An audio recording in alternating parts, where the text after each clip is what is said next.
ठीक है। तो शोल्डर एरिया, मान लो ये शोल्डर एरिया है ना, तो शोल्डर एरिया से जो इधर फिंगर एरिया वाला, ठीक है, फिंगर एरिया वाला जो अपना एरिया है, ठीक है, फिंगर से, तो जो फिंगर वाली पोजीशन है ना, ये जो आउटर पोजीशन है उसको बोलेंगे हम, क्या बोलेंगे, डिस्टल पोजीशन, ठीक है, डिस्टल पोजीशन। सेम एज ठीक ऐसे ही अपन लेग्स में भी देख सकते हैं, लेग्स में भी सेम।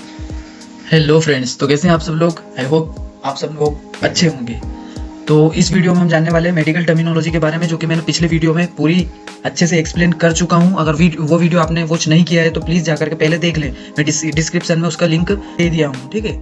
सो चलिए चलते हैं वीडियो पर। तो जैसे कि उस वीडियो में हमने इसकी डेफिनेशन देख ही ली थी मेडिकल टर्मिनोलॉजी की, पर इसमें भी हम एक बार और उसको रिपीट कर सकते हैं। आपने अगर उस वीडियो में देख ली हो या अंडरस्टैंड कर ली हो पूरी डेफिनेशन वगैरह और मेडिकल टर्मिनोलॉजी या एनाटॉमी वगैरह उस वीडियो में देख ली हो, तो इस वीडियो में एक बार और डेफिनेशन आप देख लेंगे तो अच्छे से रिवाइज भी हो जाएगा, रिकॉल हो जाएगा, ठीक है। सो नेक्स्ट देखते हैं इसकी डेफिनेशन क्या होती है, ठीक है। बेसिकली मेडिकल टर्मिनोलॉजी होती क्या है? So the study of term that, ये रिपीट हो गया sorry, that are used in the science of medicine. जो मेडिसिन साइंस, जो साइंस होता है मेडिसिन का, या फिर मेडिसिन जहाँ पे भी मेडिसिन का जो एरिया होता है, मेडिसिन जहाँ पे यूज होती है, या फिर जो भी एरियाज मेडिकल एरियाज होते हैं, उसमें जो टर्म्स यूज होते हैं, है ना, तो उसकी स्टडी जो की जाती है, वो स्टडी का एक टर्म्स होता है, वही जो टर्म्स पूरा उसी टर्म्स को बोलते हैं मेडिकल टर्मिनोलॉजी, है ना। मेडिकल टर्मिनोलॉजी में वो टर्म्स आते हैं जिसमें मेडिकल की स्टडी होती है, ठीक है, जिसमें मेडिकल को ही शो किया जाता है, ठीक है। मेडिसिन वगैरह हो गई, या किसी डिसीज हो गई, या फिर किसी बॉडी का पार्ट हो गया, वॉटेवर, ठीक है, तो वो सब चीजें इसमें शो ऑफ होती है, ठीक है। सो नेक्स्ट देख लेते हैं इसमें, it is the universal language of medicine, ठीक है। ये मेडिसिन की यूनिवर्सल लैंग्वेज है, मेडिकल टर्मिनोलॉजी एक यूनिवर्सल लैंग्वेज है मेडिसिन की, ठीक है।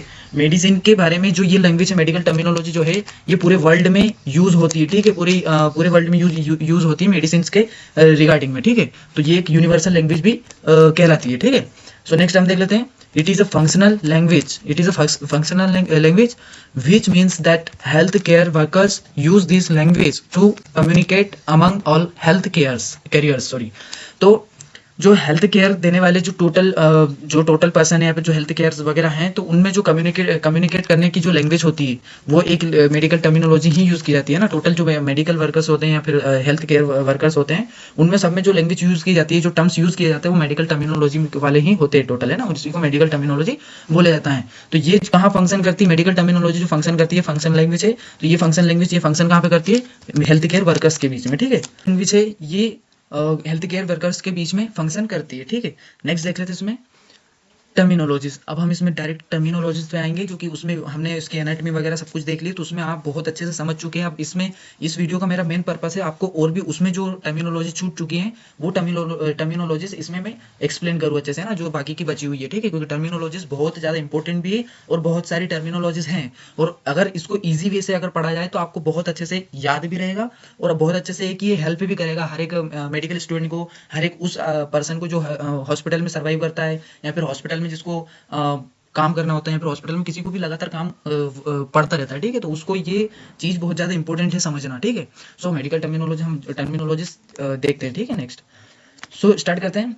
फर्स्ट जो है कार्डियोमेगाली, ठीक है। तो कार्डियोमेगाली बेसिकली मैंने उसमें बताया आपको, उसमें एनाटॉमी में बताया है कि कार्डियोमेगाली हर एक टर्मिनोलॉजी में तीन चीजें होती है ना, सबसे ज्यादा तीन चीजें सोच में शो ऑफ होती है। फर्स्ट क्या होती है, प्रीफिक्स होता है। सेकंड क्या होता है, बीच मिडल, इन द मिडल होता है, उसमें रूट नेम होता है। एंड लास्ट में होता है सफिक्स, ठीक है। तो इसमें भी तीनों चीजें हैं, सभी में तीनों चीजें मिलकर के एक टर्मिनोलॉजी बनी हुई होती है। तो इसमें हम देखें तो कार्डियो जो है, हाँ, कार्डियो जो है वो हार्ट से रिलेटेड है, ठीक है। हमने पहले जान चुके हैं कि जहाँ भी कार्डियो अगर आ जाए, तो यहाँ पे कार्डाइटिस वगैरह जैसे बहुत सारी ऐसी है, तो यहाँ पे कार्डियो वगैरह आ जाए तो उसका मतलब है हार्ट से रिलेटेड बात हो रही है, ठीक है। अब नेक्स्ट इसमें अगर सफिक्स हम देखें तो मेगाली लगा हुआ है। मेगाली का मतलब क्या देखा था हमने, उसमें मेगाली मीन्स इनलार्जमेंट, ठीक है, उसका शेप बढ़ जाना, है ना, जो नॉर्मल साइज है उससे ज्यादा अधिक हो जाना, ठीक है, उसको मेगाली बोलेंगे।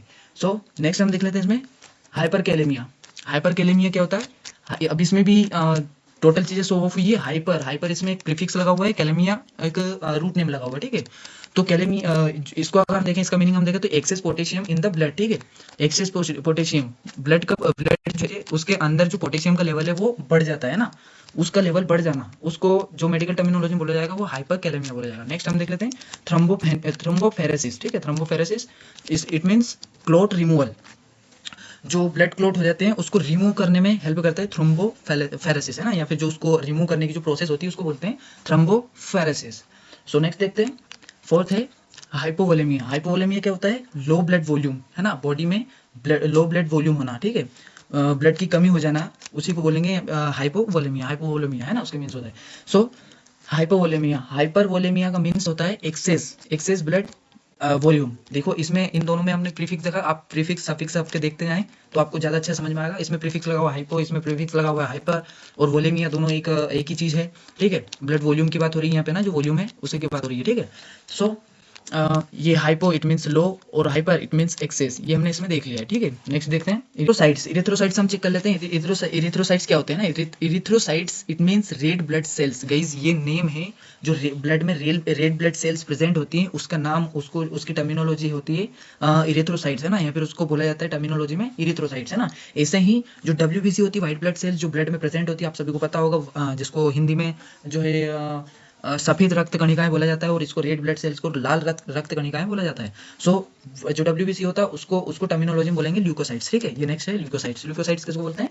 व्हाइट ब्लड सेल्स को, है ना। सो नेक्स्ट है थ्रोम्बोसाइट्स। थ्रोम्बोसाइट्स बोला जाता है प्लेटिलेट्स, ये भी ब्लड में प्रेजेंट होता है, आप सबको पता ही होगा प्लेटिलेट्स क्या होता है, ठीक है। तो प्लेटिलेट्स को टर्मिनोलॉजी में बोला जाता है थ्रोम्बोसाइट्स, है ना। सो नेक्स्ट है फ्लेबाइटिस, ठीक है, फ्लेबाइटिस। अब इसमें आइटिस सफिक्स लगा हुआ है गाइस, आप इसको देख सकते हैं। सो आइटिस जो सफिक्स है, इसका मतलब क्या होता है? Inflammation, okay, inflammation. अब फ्लेबी का इसका मतलब क्या होगा? जो इसमें रूट नेम लगा हुआ है, रूट नेम क्या शो कर रहा है? वेन्स को शो कर रहा है ना। जो जहाँ पे भी फ्लेव अगर दिख जाए आपको, तो इसका मतलब होता है वेन्स की बात हो रही है, ठीक है। ये आप समझ सकते हैं इसका रूट नेम देख करके। सो रूट नेम में आइटिस सफिक्स लगा हुआ है, तो इससे हम समझ सकते हैं कि वेन्स का इन्फ्लामेशन, है ना, इन्फ्लामेशन ऑफ वेन की बात हो रही है ना। वेन में इन्फ्लामेशन हो जाना, उस वाली प्रोसेस को टर्मिनोलॉजी में बोला जाएगा फ्लेबाइटिस, ठीक है। सो नेक्स्ट हम देख लेते हैं हिमेटोलॉजी। हिमेटोलॉजी किसे बोलते हैं? हिमेटोलॉजी का मीनिंग होता है स्टडी ऑफ ब्लड, है ना। अब इसमें सफिक्स हम देखें तो ओलॉजी लगा हुआ है। हिम या हेमा वगैरह जो हमने देखा था वो पहले देख लिया गया था कि प्रीफिक्स रूट नेम जो है हेमा जो है, इसका मतलब होता है ब्लड से रिलेटेड, ठीक है। ब्लड से रिगार्डिंग जो बात हो रही है, अगर ब्लड ये हेमा जहाँ पे लगा वहाँ पे ब्लड से रिलेटेड बात हो रही है, ठीक है। तो ओलॉजी हमने इसमें सफिक्स देख लिया, it means study of blood की बात हो रही है, ठीक है। नेक्स्ट देख लेते हैं cardiomyopathy. Cardiomyopathy it means heart muscles disease, ठीक है, हार्ट मसल्स डिसीज। कार्डियो इसमें लगा हुआ है, रूट नेम आप देख ही रहे हैं। मायो इसमें लगा हुआ है, और पैथी, मायोपैथी वगैरह ये लगे हुए हैं, तो इसका मतलब होता है मायो मीन्स मतलब मसल्स की बात हो रही है, ठीक है। और पैथी वगैरह आप देखें तो उसमें डिसीज या फिर कंडीशन को शो करता है, पैथी वगैरह जो सफिक्स लगा हुआ है, ठीक है। सो हार्ट मसल डिसीज, जो हार्ट में मसल्स होती है, आप सभी को पता होगा, ठीक है। तो जो हार्ट मसल्स होती है उनमें कोई किसी भी प्रकार की जो डिसीज कॉज हो जाती है, उस वाली कंडीशन को बोला जाता है कार्डियोमायोपैथी। किसी के हार्ट वाली मसल्स में अगर कोई सी इन्फ्लामेशन या फिर कोई सी भी डिसीज अगर उसमें हो गई है, तो उस कंडीशन को हमेशा डॉक्टर क्या लिखेंगे, क्या प्रिस्क्राइब करेंगे? कार्डियो, उस वाले मतलब उसको डायग्नोसिस करेंगे, ठीक है। कार्डियोमायोपैथी, है ना, वो कंडीशन वो शो होती है, ठीक है। नेक्स्ट देख लेते हैं ब्रेडिकार्डिया। ब्रेडिकार्डिया किसको बोला जाता है? Bradycardia it means slow heart rate, ठीक है।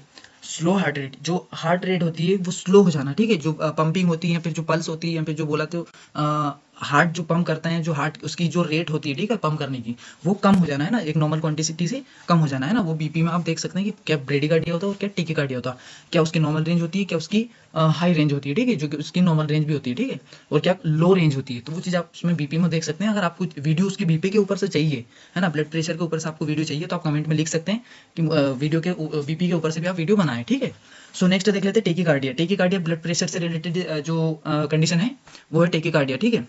कार्डिया गाइस हम देख रहे हैं इसमें, ये फिर से वापस से, तो हमें कार्डिया दिख रहा है, तो कार्डिया इट मींस क्या होता है? हार्ट से रिलेटेड बात हो रही है। टेकी इसमें जो प्रीफिक्स लगा हुआ है, तो टेकी का मतलब होता है फास्ट होता है ना, रेपिड या फास्ट कुछ भी जान सकते हैं, ठीक है। तो टेकी का मतलब होता है रेपिडली होना या फिर फास्ट होना, और ब्रेडी का मतलब होता है स्लो होना, है ना, कोई सी भी चीज अपनी नॉर्मल रेंज से स्लो होना, है ना, धीमे धीमे चलना, तो उसको बोले, तो उसका जो प्रीफिक्स होता है वो ब्रेडी होता है, ठीक है, ब्रेडी कार्डिया। तो कार्डिया इट मीन्स हार्ट और brady means slow. Tachy means high, cardia means heart, ठीक है। सो हार्ट की रेट जो है वो फास्ट हो जाना, हार्ट की रेट मीन्स स्लो हो जाना, ठीक है। नेक्स्ट देखते हैं पेरिकार्डियम। तो ये जो है लेयर्स की बात हो रही है गाइस, पेरिकार्डियम, ठीक है। कार्डिया इसमें आया है, कार्डियम इसमें ईएम जो है सफिक्स लगा हुआ है, तो सफिक्स क्या है? ईएम इसमें है। और कार्डिया वगैरह इसमें लगा हुआ है अपना रूट नेम, और पेरी इसमें लगा हुआ है प्रीफिक्स, ठीक है। तो प्रीफिक्स पेरी का मतलब क्या होता है? आउटर लेयर, है ना, जो सरफेस पर प्रेजेंट होती है, जो अपना रूट नेम या फिर जो ऑर्गन है उसके सरफेस पे जो लेयर प्रेजेंट होती है, उसको हमेशा जो अपर लेयर होती है ना, उसका मतलब उसको प्रीफिक्स क्या लगेगा, पेरी। पेरी का मतलब, पेरी जो प्रीफिक्स है उसका मीनिंग ये होता है कि अपर लेयर है ना, अपर लेयर जो सबसे ऊपर वाली लेयर होती है, फिर जो आउटर लेयर होती है उसी को बोला जाता है, जो अराउंड होती है उसी वहां पे प्रीफिक्स लगता है पेरी, ठीक है। पेरी इसमें प्रीफिक्स लगा हुआ है। कार्डियो मतलब आपको पता ही हार्ट रूट नेम है। नेक्स्ट है जो सफिक्स है ईएम लगा हुआ है, ईएम जो कंडीशन को शो करता है, ठीक है। तो पेरिकार्डियम टर्मिनोलॉजी का मतलब होगा आउटर लेयर ऑफ हार्ट, ठीक है, आउटर लेयर ऑफ हार्ट या फिर अराउंड द हार्ट, जो हार्ट के अराउंड प्रेजेंट होती है। नेक्स्ट हम देख लेते हैं मायोकार्डिया। मायोकार्डिया क्या होता है, हार्ट मसल्स, ठीक है।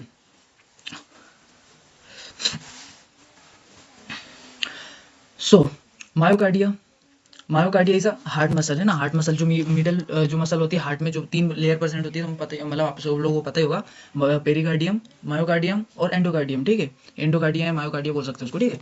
तो ये मिडल लेयर होती है, फिर मसल होती है, हार्ट की मसल होती है। नेक्स्ट देख लेते हैं endocardia. Endocardia means inner layer of heart, ठीक है। हार्ट की जो अंदर की लेयर होती है वो एंडोकार्डिया होती है, ठीक है। तो ठीक इसी प्रकार ऐसे ही जो अपना रिप्रोडक्टिव सिस्टम होता है उसमें भी लेयर होती है, आप सबको पता ही होगा। अगर आपने रिप्रोडक्टिव सिस्टम पढ़ा हो तो, या फिर उस पर भी मैं अगली वीडियो डालने वाला हूँ रिप्रोडक्टिव सिस्टम पे भी, तो उसमें आप देख सकते हैं फीमेल रिप्रोडक्टिव सिस्टम जो यूट्रस होता है उसकी जो तीनों लेयर प्रेजेंट होती है, जो एंडोकार्डियम, मायोकार्डियम और पेरिकार्डियम, जो तीनों लेयर होती है वो भी सेम ऐसी होती है, ठीक है। एंडोकार्डियम ये तो हार्ट की लेयर होती गई है ना, पर पेरीमेट्रियम, एंडोमेट्रियम और मायोमेट्रियम ये तीनों यूट्रस की लेयर होती है ना, outer layer, inner layer. Okay, so स्पिग्नोमीटर, मायोमेट्रियम, हमने तीनों लेयर देख ली इसमें, ठीक है। तीनों लेयर होती है। ये मेट्रियम इट मींस होता है यूट्रस की बात हो रही है, मेट्रियम इसमें लगा हुआ है तो यूट्रस की बात हो रही है। ईएम इसमें सफिक्स लगा हुआ है जिसकी कंडीशन को शो करता है ना, कंडीशन डिसीज वगैरह जिसको भी है तो उसको शो करता है, ठीक है। इसमें मेट्रियम वगैरह जो भी है ये अपना रूट नेम लगा हुआ है। एंडो, पेरी और मायो ये तीनों प्रीफिक्स होते हैं, जो कि अपर, लोअर और सॉरी इनर, अपर और मिडल लेयर को, मिडल चीजों को शो ऑफ करते हैं, ठीक है। नेक्स्ट देख लेते हैं स्पिग्मोमेनोमीटर। स्पिग्मोमेनोमीटर होता है ब्लड प्रेशर कफ, जो ब्लड प्रेशर का जो कफ होता है, ब्लड प्रेशर शो जिसको चेक करते हैं, जिसके थ्रू हम ब्लड प्रेशर चेक करते हैं, उस कफ को बोला जाता है स्पिग्मोमेनोमीटर, ठीक है। सो नेक्स्ट देख लेते हैं आर्टियो स्क्लेरोसिस, ठीक है। आर्टियो स्क्लेरोसिस क्या होता है, ये भी डिसीज होती है, इसमें भी ओसिस लगा हुआ है, ये कंडीशन लगी हुई है, सॉरी ये सफिक्स लगा हुआ है, जो है आर्टियो एक रूट नेम है, यानी कि आर्टरीज की बात हो रही है, ठीक है। आर्टियो मींस आर्टरीज की बात हो रही है। सो इसके मीनिंग होगा हार्डनिंग ऑफ द आर्टरीज, ठीक है। Hardening of the arteries, arteries को हार्ड हो जाना, ठीक है। आर्टरीज जो है अपने ब्लड, जो आर्टरीज और वेन्स होती है, दो ब्लड वेसल्स प्रेजेंट होती है बॉडी में, पता है आपको अच्छी तरह से ना। तो जो आर्टरीज होती है उनका हार्ड हो जाना, ठीक है, हार्ड हो जाना, उस कंडीशन को बोला जाएगा आर्टियो स्क्लेरोसिस, ठीक है, आर्टियो स्क्लेरोसिस। नेक्स्ट हम देख लेते हैं हेमोलाइसिस। हेमोलाइसिस क्या होता है गाइज, आप सबको पता ही होगा कि हीमो, फिर से हीमो, इसमें प्रीफिक्स लगा हुआ है, रूट नेम लगा हुआ है, तो रूट नेम, इसे हीमो का मतलब होता है ब्लड, आपको पता होगा। आप बिल्कुल ये सब चीजें याद के रख लें, बिल्कुल रट लें, बिल्कुल ऐसे दिमाग में झाँप लें कि जहाँ पे भी आपको दिख जाए, मतलब बिल्कुल एक ही बार में आपको पता चल जाए कि हाँ इस चीज की इसमें बात हो रही है, ठीक है। तो ऐसे आपको दिमाग में ये बिल्कुल छप जाने चाहिए, प्रीफिक्स भी छप जाने चाहिए, जो है अपने रूट नेम भी छप जाने चाहिए, और सफिक्स भी छप जाने चाहिए, ठीक है। तो और बहुत सारे प्रीफिक्स वगैरह पे मैं एक वीडियो बनाने वाला हूँ, और अपने जो है रूट नेम पे वीडियो बनाने वाला हूँ, और अपने जो है सफिक्स पे भी वीडियो बनाने वाला हूँ, ठीक है। तो आपको उसमें टोटल चीजें भी अच्छे से, बहुत सारे नॉलेज उसमें मिल जाएगा, प्रीफिक्स, सफिक्स और रूट नेम के बारे में, ठीक है। सो नेक्स्ट देख लेते हैं हेमोलाइसिस। हेमोलाइसिस वाली कंडीशन हम देख रहे थे। हेमोलाइसिस क्या होता है, हीमो यानी कि ब्लड की बात हो रही है, तो ब्लड ब्रेकडाउन, ठीक है। जो ब्लड है उसका ब्रेकडाउन होना, ठीक है, जो उसका ब्रेकडाउन, ब्लड का ब्रेकडाउन होना, उस वाली कंडीशन को बोला जाता है हेमोलाइसिस, जो हेमोलाइसिस होता है, ठीक है। हेमोलाइसिस वाली कंडीशन होती है ब्लड का ब्रेकडाउन होना। नेक्स्ट देख लेते हैं डायरेक्शनल टर्म्स। गाइज ये डायरेक्शनल टर्म्स पढ़ेंगे हमें, जो ये भी टर्मिनोलॉजी, बट ये डायरेक्शन को शो करती है ना, किस डायरेक्शन, कोई सी भी एक डायरेक्शन शो करती है, अपर, साइड, लोअर, नीचे, बिलो, अबव, ये सब साइड्स ये शो करती है ना, कौन सी डायरेक्शनल टर्म्स, ठीक है, जो कि एक डायरेक्शन को शो करेगी, कौन सी डायरेक्शन की बात हो रही है, ठीक है। सो इसमें हम देख लेते हैं, फर्स्ट है मीडियल, है ना, 23 वाली है मीडियल। मीडियल का मीनिंग क्या होता है गाइस, ये टर्मिनोलॉजी है, ठीक है, टर्मिनोलॉजी मीडियल, ये सारी टर्मिनोलॉजी, इनका मीनिंग क्या होता है, मिड लाइन, ठीक है, mid line, medial it means mid line या टुवर्ड्स ऑफ द सेंटर, ठीक है। यानी कि जो मीडियल, जहाँ पे भी आपको मीडियल दिख जाए तो क्या मतलब हो रहा है उसका, बीच में किसी भी जो भी ऑर्गन है, पार्ट है, बॉडी का पार्ट है, फिर बॉडी है, किसी भी चीज के बीच वाली बात, अगर कहीं पे भी मीडियल लगा हुआ है, इसका मतलब वहां पे बीच वाली बात हो रही है, जैसे कि मीडियल ऑफ द नोज, ठीक है, मीडियल ऑफ द नोज यानी कि बीच में, ये नोज के बीचों बीच की बात हो रही है, ठीक है, सेंटर की बात हो रही है, ठीक है, बीच वाले सेंटर की बात हो रही है। सो मीडियल इट मीन्स बीच में, ठीक है, मिड लाइन, ठीक है, जो उसकी मिड लाइन होती है उसकी बात हो रही है। नेक्स्ट देख लेते हैं लेटरल। लेटरल का मतलब होता है टुवर्ड्स ऑफ द साइड, ठीक है, साइड, एक साइड की बात हो रही है, ठीक है, साइड की ओर इसका शो ऑफ होता है। लेटरल इट मीन्स ये लेटरल क्या शो करता है, एक साइड को शो करता है ना, कोई सी भी साइड आप देख सकते हैं इसमें, लेफ्ट देख सकते हैं, राइट देख सकते हैं, डाउन देख सकते हैं, अपर देख सकते हैं, कोई सी साइड इसमें देख सकते हैं, ठीक है, तो कोई सी भी साइड इसमें देख सकते हैं, खासकर इसमें लेफ्ट और राइट दोनों साइड्स प्रेजेंट होती है, ठीक है। सो ये एक साइड को शो करता है, कौन सी देख सकते हैं, लेटरल यानी कि लेफ्ट लेटरल। अगर किसी ने बोला है कि इसको लेफ्ट लेटरल पोजीशन देनी है, इट मीन्स उसको लेफ्ट साइड आपको पोजीशन देनी है, ठीक है। और अगर किसी ने बोला कि राइट लेटरियल पोजीशन देनी है, इसका मतलब उसको राइट साइड उसको लेटाना है, ठीक है। सो ये आपको लेटरल का मतलब बहुत अच्छे समझ में आ गया होगा, I hope so. Towards of the side की ओर ये इशारा करता है, away from the mid line, ठीक है, मिड लाइन के आगे या फिर दूर है ना, ठीक है, उसको ये शो करता है, ठीक है, टुवर्ड्स ऑफ द साइड की ओर ही ये इशारा करता है ना, लेफ्ट या राइट साइड, कोई सी भी साइड हो सकती है, ठीक है। नेक्स्ट देख लेते हैं सुपीरियर। गाइस मैं इतनी देर तक इसलिए एक्सप्लेन करता हूँ ताकि जो अब कुछ स्टूडेंट्स या कुछ बच्चे ऐसे होते हैं जिनको मतलब बहुत बारीकी से समझाना पड़ता है, ठीक है, बार बार रिपीट करके समझाना पड़ता है, इसलिए मैं इतना तो ट्राई करता हूँ, इतनी कोशिश करता हूँ समझाने की, ताकि आपको बहुत अच्छे से उसको समझ में आए ना, क्योंकि पढ़ने में और समझने में काफी डिफरेंस होता है गाइस, ठीक है, पढ़ने में और समझने में काफी डिफरेंस। पढ़ोगे आप तो कोई गारंटी नहीं कि वो आपको कितने टाइम तक वो दिमाग में रहेगा, बट अगर आप समझोगे गाइस, अगर आप समझोगे तो वो आपको बिल्कुल ऐसे दिमाग में छप जाएगा कि आप कहीं पे भी उसको यूज कर सकते हैं, कभी भी कितने टाइम के बाद भी आप उसको यूज कर सकते हैं, अगर किसी चीज को आपने समझ लिया है तो, ठीक है। और अगर आपने उसको पढ़ा है, सिर्फ आपने उसको पढ़ा है, तो कोई गारंटी नहीं, उसको आप 1 महीने बाद भी भूल सकते हैं, 2 दिन भी बाद भूल सकते हैं, फिर 1 साल बाद भी उसको भूल सकते हैं, बट अगर आपने उसको समझ लिया ना, तो आपको लाइफ टाइम बिल्कुल वो डाटा आपकी माइंड में बिल्कुल ऐसे सेट हो जाएगा, ठीक है। सो मैं कोशिश करता हूँ कि आपको अच्छे से समझ में आए, ठीक है। पढ़ाने का मतलब ये नहीं है कि सिर्फ आपको बता दिया कि यार सुपीरियर है, superior is equal to above या ओवर होगा, बस ऐसे ऐसे एक्सप्लेन करने से मतलब जो है समझ में नहीं आएगा। अगर आपको अच्छे से समझना है ना, तो मेरे को थोड़ा सा क्या रिपीट करना पड़ेगा बार बार, सो प्लीज। सो नेक्स्ट देख लेते हैं सुपीरियर, ठीक है, सुपीरियर इट मीन्स अबव। तो सुपीरियर का मतलब क्या होता है, सुपीरियर से समझ में आ रहा है इसकी ऊपर की बात हो रही है, ठीक है। तो जहां पे भी सुपीरियर आ जाए, superior of the head, superior of the body, superior of the nose, superior of the heart, superior of the lungs, कहीं पे भी आ जाए सुपीरियर, जहां पे भी आ जाए ना, इसका मतलब ये हो रहा है कि उसके अबव की बात हो रही है, ठीक है, ऊपर साइड की बात हो रही है, ओवर साइड की बात हो रही है, ठीक है, वो चीज आपको समझ में आनी चाहिए, ठीक है। अगर बोल दिया जाए सुपीरियर ऑफ द लंग्स, ठीक है, तो लंग्स के ऊपर जो लेयर होती है वो आपको वहां पे शो कर सकता है। लेफ्ट लंग की अगर बात हो रही है, तो जो ऊपर वाली लेयर होती है, फिर जो ऊपर वाला पार्ट उसका नाम क्या है वो आपको शो करेगा, ठीक है, ऊपर वाले पार्ट की बात हो रही है, सुपीरियर, ठीक है। सुपीरियर ऑफ द बॉडी, तो सुपीरियर ऑफ द बॉडी क्या होती है, जो मिडल जो होता है अपना एरिया होता है, एब्डोमिनल बोल सकते हैं, ठीक है, या फिर एब्डोमिनल कैविटी के ऊपर जो होता है वो सुपीरियर होता है, और जो डाउन साइड होता है वो इन होता है, और फिर एक सुपीरियर होता है, ठीक है। तो सुपीरियर इसको बोला जाता है अपर साइड की बात हो रही है, ऊपर वाली की बात हो रही है, ठीक है। तो अबव और ओवर इसमें हम शो करते हैं, ठीक है, सुपीरियर में। नेक्स्ट देख लेते हैं इंसिजन। इंसिजन का मतलब होता है कट, किसी भी चीज का कट लगाना, ठीक है, बॉडी में कहीं पे भी कट लगाना, इंसिजन का मीनिंग वही होता है ना। कहीं पे भी अगर एनाटॉमी में उसको या फिर टर्मिनोलॉजी में क्या बोलेंगे, इंसिजन बोलेंगे। ऐसे नहीं बोलेंगे कि उसकी वेन्स को कट किया गया, उसकी बॉडी को कट किया गया, उसके ईयर को कट किया गया, नॉट अपन ऐसे मतलब टर्मिनोलॉजी में एक जो सेंस है वो वैसे शो नहीं करेगा वो आपको। बिल्कुल अगर टर्मिनोलॉजी में बोला जाएगा तो incision of the year, incision of the hand, incision of the head वगैरह, इंसिजन ऑफ द आईज, कुछ भी देख सकते हैं, ठीक है, एग्जाम्पल वाइज। सो इंसिजन का मीन्स होता है कट करना, ठीक है, कट करना, किसी भी तरह का कट करना, ठीक है। नेक्स्ट है 27 inferior. Inferior it means below under guys, ठीक है। यहाँ पे हमने देखा था अबव और ओवर देखा था, ठीक है, अबव और ओवर यानी कि सुपीरियर का जस्ट अपोजिट है इंफीरियर गाइस, ठीक है। यहाँ पे मैं ये इसीलिए वेट कर रहा था यहाँ पे बताने के लिए कि इंफीरियर भी आने वाला है, इसलिए मैंने उस टाइम नहीं बताया था ताकि आप कंफ्यूजन ना हो। तो अब आपका बिल्कुल डाउट क्लियर हो गया। सुपीरियर अबव साइड हो रही है, inferior is the mid sorry below side हो रही है, यानी कि डाउन साइड की बात हो रही है, ठीक है, बिलो यानी कि अंदर, या तो फिर अंदर की बात होगी या फिर डाउन साइड की बात होगी, ठीक है। Inferior body, inferior of the heart, inferior of the lungs, inferior of the body, कुछ भी हो सकता है, ठीक है। तो वो इंफीरियर इट मीन्स बिलो या नीचे की बात होगी ना, नीचे या फिर अंदर की बात होगी, ठीक है।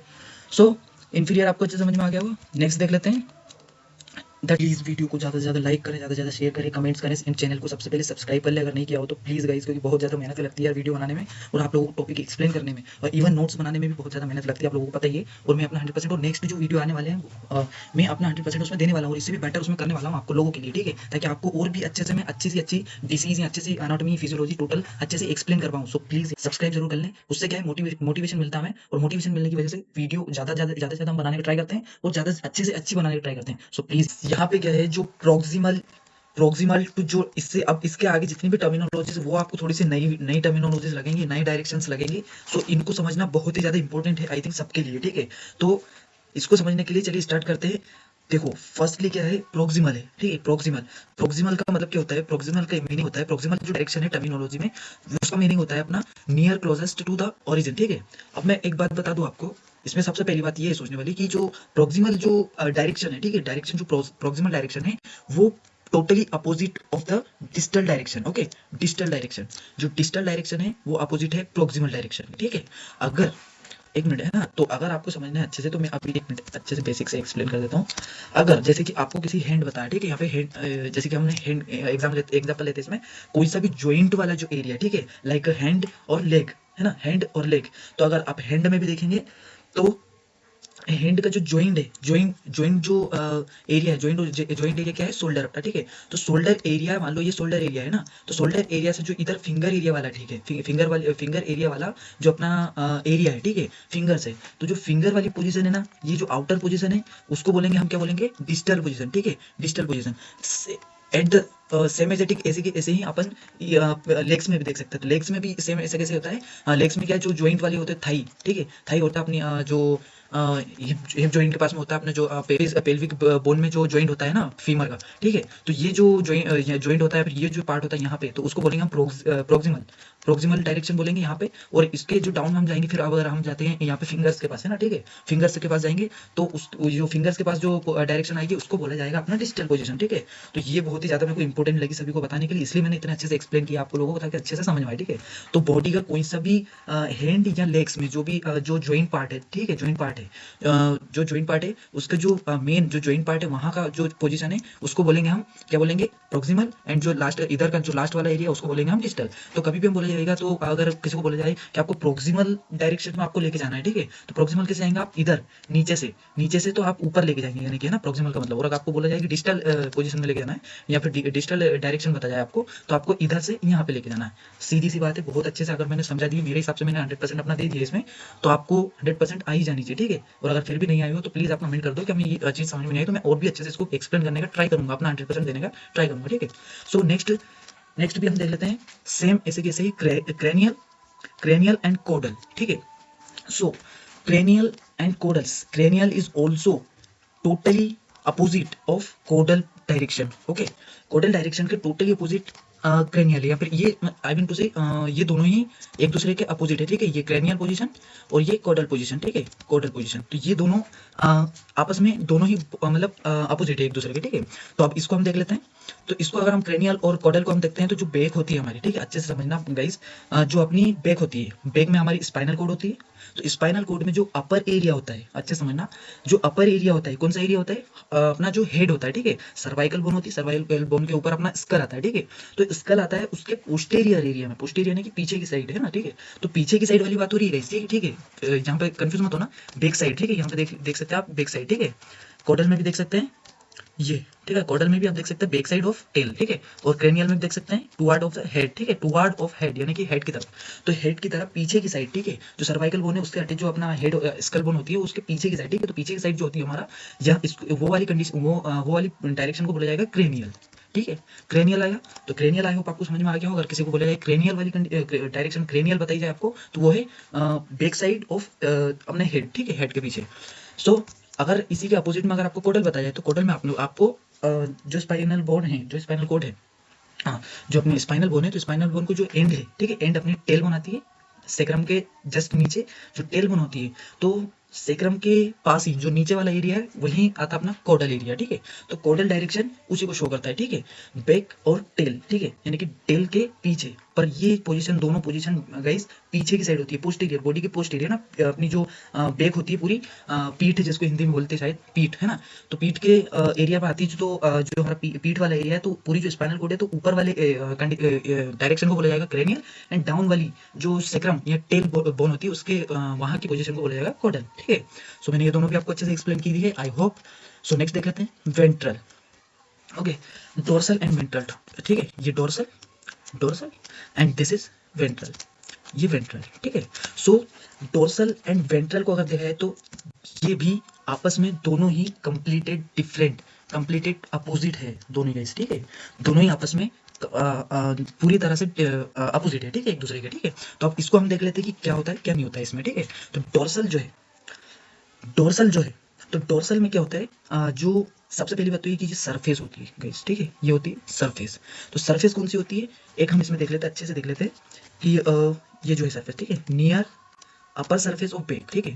जो सबसे पहली बात तो बेक होगी, ठीक है, बेक पीछे साइड की बात आ रही है, पीछे की साइड, ठीक है, पीछे की साइड जो हमारे पीठ वाला एरिया है, या फिर बैक साइड का, बैक साइड है, बैक साइड में जो अपर सरफेस है ना, अपर सरफेस है, उसी को बोलेंगे हम डोर्सल एरिया, ठीक है। डोर्सल एरिया उसी को बोला जाएगा बैक साइड की अपर सरफेस, ठीक है। अपर सरफेस यानी कि पूरी जो पीठ हमारी उसको बोलेंगे हम डोर्सल एरिया, ठीक है। बैक साइड ऊपर से तो नीचे तक पूरा एरिया डोर्सल एरिया, ठीक है। डोर्सल डायरेक्शन उसी को दिखाया जाता है। आपने मतलब एग्जांपल के थ्रू आपने देखा होगा कि डोर्सल पोजीशन दी जाती है। डोर्सल पोजीशन में क्या होता है, बैक के थ्रू किसी को लेटाया जाता है, ठीक है, बैक के थ्रू उसको लेटाया जाता है।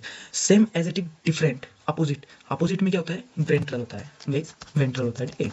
तो वेंट्रल में क्या होता है, वेंट्रल वाली कंडीशन में क्या होता है, वेंट्रल अपना जो वेंट्रल जो ये है, वेंट्रल डायरेक्शन में क्या होता है, उसी के अपोजिट जो बैक साइड की बात कर रहे थे। अब सामने आ जाओ, फ्रंट में आ जाओ, ठीक है। फ्रंट में जो हमारे जो पेट वाला एरिया है, फिर सामने वाला जो एरिया, टोटली जो सामने वाला एरिया है वो अपर सरफेस जो होती है ना, उसी को बोला जाएगा, वही वाली जो डायरेक्शन है वो वेंट्रल दर्शाता है ना। वेंट्रल का मतलब होता है जो सामने वाली जो पूरी अपर सरफेस है, उसी वाली सरफेस को बोला जाता है अपना वेंट्रल डायरेक्शन, ठीक है। अगर किसी को बोला जाए तो मतलब किसी को बोला जाए कि इनको वेंट्रल वाली पोजीशन देनी है, ठीक है। कौन सी, वेंट्रिकल या फिर वेंट्रल पोजीशन, वेंट्रिकल नहीं बोलेंगे, वेंट्रल पोजीशन देनी है। तो वेंट्रल पोजीशन में क्या होगा, उनको ऐसे सीधा लेटा जाएगा, ठीक है, सीधा पेट के थ्रू उनको लेटा जाएगा, पेट माउथ देखा जाए तो, ठीक है, ऐसे, यानी कि उनकी पीठ ऊपर की जाएगी, मुंह के थ्रू उनको ऐसे उल्टा लेटा जाएगा, ठीक है।